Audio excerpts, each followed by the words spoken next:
ಅಡಿಕೆ ಬೆಲೆ ವಿಶೇಷ ಕಾರ್ಯಕ್ರಮಕ್ಕೆ ಎಲ್ಲರಿಗೂ ಸ್ವಾಗತ. ವೀಕ್ಷಕರೇ, ದಿನಾಂಕ 15/7/2024 ರಾಜ್ಯದಲ್ಲಿ ಈ ದಿನದ ಅಡಿಕೆಯ ಬೆಲೆ ಏನಾಗಿದೆ ಅಂತೇಳಿ ಈ ಒಂದು ವಿಡಿಯೋದಲ್ಲಿ ನೋಡೋಣ. ಇನ್ನು ಪ್ರತಿದಿನದ ಅಡಿಕೆಯ ಬೆಲೆ ತಿಳಿಯಲು ನಮ್ಮ ಯೂಟ್ಯೂಬ್ ಚಾನಲನ್ನು ಸಬ್ಸ್ಕ್ರೈಬ್ ಮಾಡಿಕೊಳ್ಳಿ. ಹಾಗೆ ಫೇಸ್ಬುಕ್ಕಲ್ಲಿ ನೋಡ್ತಾ ಇದ್ದರೆ ಫಾಲೋ ಮಾಡ್ಕೊಳ್ಳಿ ಅಂತ ಹೇಳ್ತಾ ಈ ವಿಡಿಯೋಗೆ 150 ಲೈಕ್ಸ್ ಮಾಡ್ತಾರೆ ಅಂತ ಅಂದ್ಕೊಂಡಿದ್ದೀನಿ. ದಯವಿಟ್ಟು ಲೈಕ್ ಮಾಡಿ, ಹಾಗೆ ನಿಮ್ಮ ಸ್ನೇಹಿತರಿಗೆ ಶೇರ್ ಮಾಡಿ. ಬನ್ನಿ, ಮೊದಲನೇದಾಗಿ ಬೆಟ್ಟೆಯ ಬೆಲೆ ಏನಾಗಿದೆ ಅಂತೇಳಿ ನೋಡೋಣ. ಚಿತ್ರದುರ್ಗದಲ್ಲಿ ಇಂದು ಬೆಟ್ಟೆ ಪ್ರತಿ ಕ್ವಿಂಟಲ್ಗೆ 35,390 ರೂಪಾಯಿ ಆಗಿರ್ತದೆ. ಇನ್ನು ಶಿರಸಿಯಲ್ಲಿ ಬೆಟ್ಟೆ ಪ್ರತಿ ಕ್ವಿಂಟಲ್ಗೆ 36,612 ರೂಪಾಯಿ ಆಗಿರುತ್ತದೆ. ಸಿದ್ದಾಪುರದಲ್ಲಿ ಇಂದು ಬೆಟ್ಟೆ ಪ್ರತಿ ಕ್ವಿಂಟಲ್ಗೆ 30,299 ರೂಪಾಯಿ ಆಗಿರುತ್ತದೆ. ಶಿವಮೊಗ್ಗದಲ್ಲಿ ಇಂದು ಬೆಟ್ಟೆ ಪ್ರತಿ ಕ್ವಿಂಟಲ್ಗೆ 54,200 ರೂಪಾಯಿ ಆಗಿರುತ್ತದೆ. ಇನ್ನು ತೀರ್ಥಹಳ್ಳಿಯಲ್ಲಿ ನಿನ್ನೆ ಬೆಟ್ಟೆ ಪ್ರತಿ ಕ್ವಿಂಟಲ್ಗೆ 51,899 ರೂಪಾಯಿ ಆಗಿರುತ್ತದೆ. ವೀಕ್ಷಕರ, ಇಷ್ಟು ಬೆಟ್ಟೆಯ ಬೆಲೆ ಆಗಿರ್ತದೆ. ನಾನು ನಿಮಗೆ ಇಷ್ಟೊತ್ತು ತಿಳಿಸ್ಕೊಡ್ತಾ ಇರುವಂಥದ್ದು ಅವರೇಜ್ ಪ್ರೈಸು. ಬನ್ನಿ, ಚಾಲಿಯ ಬೆಲೆ ನೋಡೋಣ. ಸಿದ್ದಾಪುರದಲ್ಲಿ ಇಂದು ಚಾಲಿ ಪ್ರತಿ ಕ್ವಿಂಟಲ್ಗೆ 34,599 ರೂಪಾಯಿ ಆಗಿರುತ್ತದೆ.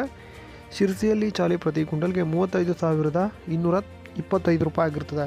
ಇನ್ನು ಸೊರಬದಲ್ಲಿ ಚಾಲಿ 30,885 ರೂಪಾಯಿ ಆಗಿರ್ತದೆ. ಹೊನ್ನಾವರದಲ್ಲಿ ಹೊಸ ಚಾಲಿ 33,250 ರೂಪಾಯಿ ಆಗಿರ್ತದೆ. ಹಾಗೆ ಹಳೆ ಚಾಲಿ 36,260 ರೂಪಾಯಿ ಆಗಿರ್ತದೆ. ಇನ್ನು ಕುಮಟದಲ್ಲಿ ಹೊಸ ಚಾಲಿ 33,299 ರೂಪಾಯಿ ಆಗಿರುತ್ತದೆ. ಹಾಗೆ ಹೊನ್ನಾವರದಲ್ಲಿ ಇಂದು ಕುಂದಾಪುರದಲ್ಲಿ ಹೊಸ ಚಾಲಿ ಪ್ರತಿ ಕ್ವಿಂಟಲ್ಗೆ 35,000 ಆಗಿರ್ತದೆ.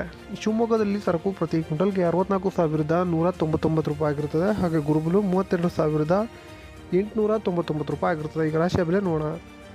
ಚಿತ್ರದುರ್ಗದಲ್ಲಿ ರಾಶಿ ಅಡಿಕೆ ಬೆಲೆ 48,899 ರೂಪಾಯಿ ಆಗಿರ್ತದೆ. ದಾವಣಗೆರೆಯಲ್ಲಿ ರಾಶಿ ಅಡಿಕೆ ಬೆಲೆ 49,500 ರೂಪಾಯಿ ಆಗಿರುತ್ತದೆ. ಶಿರಸಿಯಲ್ಲಿ ರಾಶಿ ಅಡಿಕೆ ಬೆಲೆ 45,801 ರೂಪಾಯಿ ಆಗಿರುತ್ತದೆ. ಇನ್ನು ತರೀಕೆರೆಯಲ್ಲಿ ಹೊಸ ರಾಶಿ ಅಡಿಕೆ ಬೆಲೆ 26,000 ಆಗಿರುತ್ತದೆ. ಶಿವಮೊಗ್ಗದಲ್ಲಿ ರಾಶಿ ಅಡಿಕೆ ಬೆಲೆ 50,058 ರೂಪಾಯಿ ಆಗಿರುತ್ತದೆ. ಇನ್ನು ಚನ್ನಗಿರಿಯಲ್ಲಿ ರಾಶಿ ಅಡಿಕೆ ಬೆಲೆ 49,390 ರೂಪಾಯಿ ಆಗಿರುತ್ತದೆ. ಭೀಮಸಮುದ್ರದಲ್ಲಿ ರಾಶಿ ಅಡಿಕೆಯ ಬೆಲೆ 49,669 ರೂಪಾಯಿ ಆಗಿರುತ್ತದೆ. ಇನ್ನು ಮುಂದಿನ ಮಾರುಕಟ್ಟೆ ಕೊಪ್ಪದಲ್ಲಿ ರಾಶಿ ಅಡಿಕೆ ಬೆಲೆ 26,000 ಆಗಿರುತ್ತದೆ. ಇದು ಹೊಸ ಅಡಿಕೆಯ ರಾಶಿ ಇರಬೇಕು. ತೀರ್ಥಹಳ್ಳಿಯಲ್ಲಿ ನಿನ್ನೆ ರಾಶಿ ಅಡಿಕೆ ಬೆಲೆ 50,009 ರೂಪಾಯಿ ಆಗಿರುತ್ತದೆ. ಇನ್ನು ಸಿದ್ದಾಪುರದಲ್ಲಿ ರಾಶಿ ಅಡಿಕೆ ಬೆಲೆ 45,801 ರೂಪಾಯಿ ಆಗಿರುತ್ತದೆ. ಹಾಗೆ ಸಾಗರದಲ್ಲಿ ರಾಶಿ ಅಡಿಕೆ ಬೆಲೆ 49,799 ರೂಪಾಯಿ ಆಗಿರುತ್ತದೆ. ಈಗ ರಾಶಿ ಅಡಿಕೆ ಬೆಲೆ ಮುಗಿತು. ನ್ಯೂ ವೆರೈಟಿ ನೋಡೋಣ. ಬಂಟ್ವಾಳದಲ್ಲಿ ಇಂದು ನ್ಯೂ ವೆರೈಟಿ 35,000 ಆಗಿರುತ್ತದೆ. ಹಾಗೆ ಕಾರ್ಕಳದಲ್ಲಿ 33,000 ಆಗಿರುತ್ತದೆ. ಇನ್ನು ಸುಳ್ಯದಲ್ಲಿ ನ್ಯೂ ವೆರೈಟಿ 36,000 ಆಗಿರುತ್ತದೆ. ಈಗ ಓಲ್ಡ್ ವೆರೈಟಿ ನೋಡೋಣ. ಬಂಟ್ವಾಳದಲ್ಲಿ ಇಂದು ಓಲ್ಡ್ ವೆರೈಟಿ ಪ್ರತಿ ಕ್ವಿಂಟಲ್ಗೆ 45,500 ರೂಪಾಯಿ ಆಗಿರುತ್ತದೆ. ವೀಕ್ಷಕರಿಗೆ, ನಾನು ತಿಳಿಸ್ಕೊಟ್ಟಿರುವಂಥದ್ದು ಆವರೇಜ್ ಪ್ರೈಸ್. ವಿಡಿಯೋ ಇಷ್ಟ ಆದರೆ ಲೈಕ್ ಮಾಡಿ, ಶೇರ್ ಮಾಡಿ, ನಿಮ್ಮ ಸ್ನೇಹಿತರಿಗೆ ಶೇರ್ ಮಾಡಿ ಅಂತ ಹೇಳ್ತಾ ವಿಡಿಯೋನ ಮುಗಿಸೋಣ. ಸಿಗೋಣ ಮುಂದಿನ ವಿಡಿಯೋದಲ್ಲಿ. ಎಲ್ಲ ರೈತರಿಗೂ ನಮಸ್ಕಾರ. ಇದರೊಂದಿಗೆ ನಮ್ಮ ಈ ವಾರ್ತಾ ಪ್ರಸಾರ ಮುಕ್ತಾಯವಾಯಿತು. ಮತ್ತೆ ನಿಮ್ಮ ಭೇಟಿ